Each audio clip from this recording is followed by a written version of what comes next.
At this point in quarantine, you're probably starting to run low on fresh ingredients. So today I'm going to show you a dried fruit compote that you can make with whatever you have in your pantry. I happen to have a bunch of different dried fruits because I like them and I bake a lot.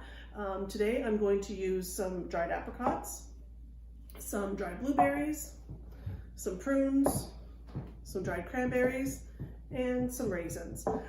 When I make this in the past, I sometimes use dried apple rings because they're really nice. I don't have any dried apple rings, so what I'm going to do, I'm going to take this apple that was kind of getting wrinkly at the back of my crisper, I'm going to peel it and grate it, and I'm also going to add the juice and zest of this one clementine that nobody seems to want to eat. And we also add a little bit of honey for some extra sweetness, and we steep the whole thing in chai tea. You can use any kind of tea that you like. I happen to like the spices that are in chai tea. If you have a certain flavor of tea hanging around that you like, feel free to use it. Plain tea works well, decaf, herbal, whatever you like. So I'm gonna get this all ready and I'll meet you at the stove.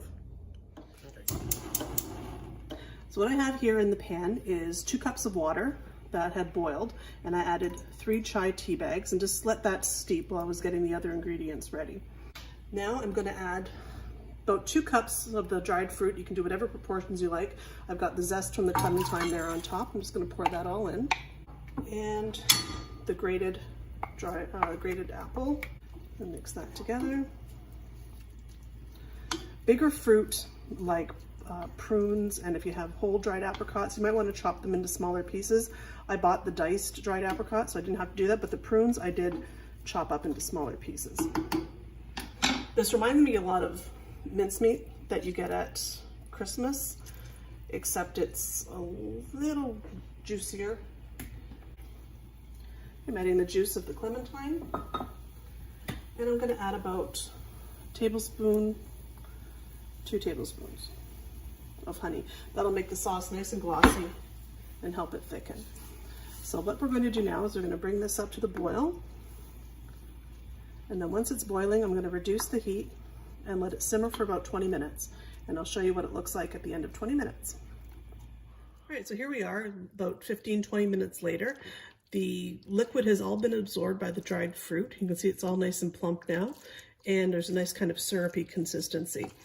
And what you can do with this is you can keep it in the fridge for about a week. It's good warm, it's good cold, and I'll show you how to serve it up.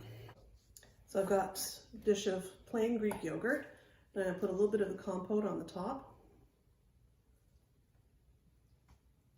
And then a few flaked almonds for a little extra crunch. And there you go. This is also really good on oatmeal. You can have it on ice cream, or you can just eat it on its own or on cold cereal, whatever you like. Hope you enjoyed today's recipe. We'll see you next time.